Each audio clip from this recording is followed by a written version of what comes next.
എന്നെ കണ്ട മുട്ട. ഓ, ഇനി എൻ്റെ നെഞ്ചത്തോണ്ടായിരിക്കും. തന്നെടി അപ്പി, നിൻ്റെ നെഞ്ചത്തോട്ട് തന്നെ. അതിൻ്റെ ഒപ്പം തേണ്ടടാ എലൈറ്റിൻ്റെ ബ്രെഡ് ഫാമിലി വണ്ടർ.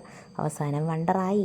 പിന്നെ ഒരു ക്യാപ്സിക്കം എടുക്കുക, ഒരു തക്കാളി എടുക്കുക, ഒരു സവാള എടുക്കുക, മുട്ട പൊട്ടിച്ചൊരു പാത്രത്തിലേക്ക് ഒഴിക്കുക, പൊട്ടിച്ച മുട്ടയിലേക്ക് കുഞ്ഞു അരിഞ്ഞ് സവാള ചേർക്കുക, പിന്നെ കണ്ടമുണ്ടനെ വെട്ടിയ തക്കാളിയും ക്യാപ്സിക്കവും കുരുമുളകും ഉപ്പും എല്ലാം കൂടി ഇട്ട് ഇങ്ങനെ ഇളക്കുക. പിന്നെ ബ്രെഡ് നമുക്കിങ്ങനെ വേറൊരു ഷേപ്പിലൊക്കെ ആയിരുന്നു, പക്ഷേ ഈ ഷേപ്പിലേ കിട്ടിയുള്ളൂ. നമുക്കുള്ള ഷേപ്പ് വെച്ച് അഡ്ജസ്റ്റ് ചെയ്യാം. പിന്നെ നമ്മുടെ ദോശപ്പാൻ എടുക്കുക, എന്ത് വന്നാലും ദോശപ്പാനാണല്ലോ തലവേദന. പിന്നെ ആവശ്യത്തിലധികം ബട്ടർ ഇട്ട് കൊടുക്കുക. പിന്നെ ബ്രെഡ് ഇങ്ങനെ അടിക്കടിക്ക് വെച്ച് കൊടുക്കുക. സത്യം പറഞ്ഞത് തുടക്കത്തിലേ പോലെ ഞാൻ ഉദ്ദേശിച്ചത് ഒരു ബ്രെഡ് പിസ്സ ഉണ്ടാക്കണം എന്നാണ്. പക്ഷേ എങ്കിൽ ഇത് എന്ത് കുന്ത്രണ്ടാണെന്ന് എനിക്കറിയത്തില്ല. ദൈവമേ, എന്തോ വെറുതെ വീട്ടിൽ ഇരുന്നാൽ മതി, വെറുതെ ഇരുന്നാൽ മതിയായിരുന്നു. പിന്നെ മുട്ട ഒഴിച്ചിങ്ങനെ കൊടുക്കുക. ഇതിനകത്ത് മുട്ട എവിടെയേ? അടിയിലുണ്ട് മുട്ട കേട്ടോ. നമ്മൾ വെജിറ്റബിൾസ് കൂടുതൽ കഴിക്കണം കേസ്. ഒരു തക്കാളിയോട് രക്ഷപ്പെടാൻ നോക്കി അവനെ ഞാൻ വിട്ടില്ല, അടുപ്പിച്ചങ്ങ് വെച്ച് കൊടുത്ത്.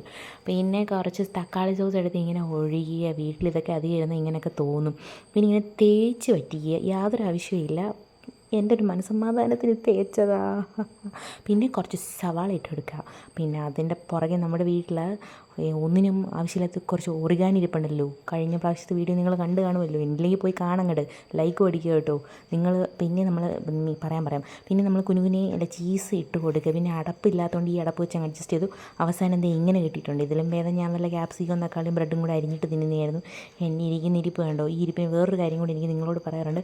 10,000 പേര് എൻ്റെ വീഡിയോ കാണുന്നുണ്ട്, വളരെ സന്തോഷം. നിങ്ങൾ എന്തടേ ലൈക്ക് അടിക്കാത്തത്? ഞാനും നാളെ ഒരു ഇൻഫ്ലുവൻസർ ആവില്ലെന്ന് ആര് കണ്ടു? ഇൻഫ്ലുവൻസർ ആയിട്ട് വേണം എനിക്കിതിനകത്ത് കിടന്ന് കുന്തളിപ്പുകളൊക്കെ കാണിക്കാൻ. ഞാൻ ചുമ്മാ പറഞ്ഞതാണ്. എല്ലാവരും കൂടി വന്ന് എൻ്റെ നെഞ്ചത്തോട്ട് പൊങ്കാലിടരുത്. ഞാൻ ഈ സാധനം ഒന്ന് തിന്ന് നോക്കട്ടെ. വളരെ മനോഹരമായിട്ടുണ്ട്, ബോറായിട്ടുണ്ട്. അതിൻ്റെ പേരൊന്നും എന്നോട് ചോദിക്കരുത്. ബ്രെഡ് ഓംലേറ്റ് ബുളുബുളു എന്നാണ് ഇതിൻ്റെ പേര്. എല്ലാവരും മസ്റ്റ് ട്രൈ ചെയ്ത് നോക്കുക. ഇനി നമുക്ക് മാത്രം വയറിളകിയാൽ പോരല്ലോ, ഈ അയൽവക്കത്തുള്ള എല്ലാവരും വയറിളക്കണം, എങ്കിലും എനിക്ക് സമാധാനമുള്ളൂ. നീ ചെന്നപ്പോൾ അനിയത്തി മൈലാഞ്ചി ഇട്ട് ഇങ്ങനെ ഇരിക്കുന്നു. അവൾക്ക് ഈ പാതിരാത്രിയൊക്കെ മൈലാഞ്ചിയുടെ കാണും. എൻ്റെ അതേ വൈബാണ് കേട്ടോ.